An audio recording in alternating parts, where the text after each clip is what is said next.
It's been very moving, very interesting to work with a team of Monkey Bar, try to bring the Peasant Prince into a theatre play for children.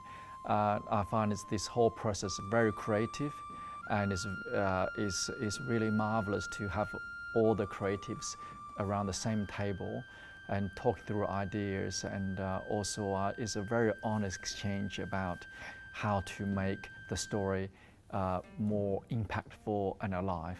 There are many moments in The Peasant Prince that I find incredibly inspiring. Certainly the story in the classroom when he is taken out and tested to see whether he actually could go to the Beijing Ballet Academy is one moment. There's those incredible moments when he really grows as a person, and you really see that very clearly when he confronts teacher Gao, who's quite a strict disciplinarian at the ballet school, and there's a very strong confrontation which we've kept in the story itself, and I find that a great moment of growth for him as a person. So the play obviously moves very, very quickly throughout about 50 minutes to an hour, so it needs to be very fluid. The set design and costume design needs to be very, very fluid and move very quickly. And also we're more interested in the space suggesting rather than stating each location, because that's better for the imagination anyway.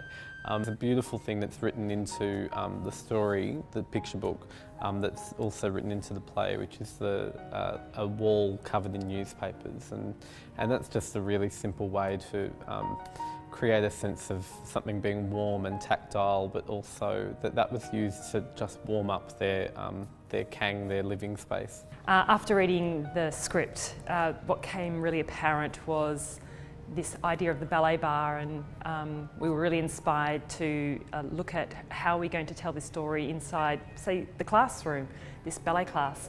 So one of the initial ideas is to have all the characters play all the teachers and be able to swap and move, and there's this great sense of being able to play and make movement within a scene just by having like a prop, which is the simple ballet bar.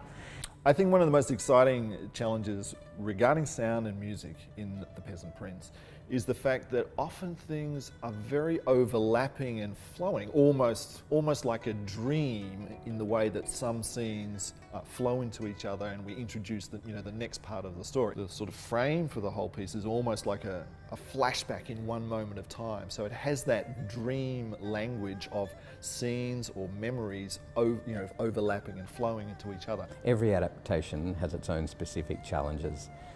With The Peasant Prince, we went through a very long discussion as to how we would set it and how we would write it as a piece, and we decided to make it a memory play. So the entire work is very much from Cunxin's point of view, and that allows us an enormous amount of scope in terms of theatricality and style. One of the great joys of the project is working closely with Cunxin. He is the most enthusiastic, positive, encouraging person you could ever possibly meet, and he has such a love and investment in the project itself that we just want to make it the very best play that we can make it.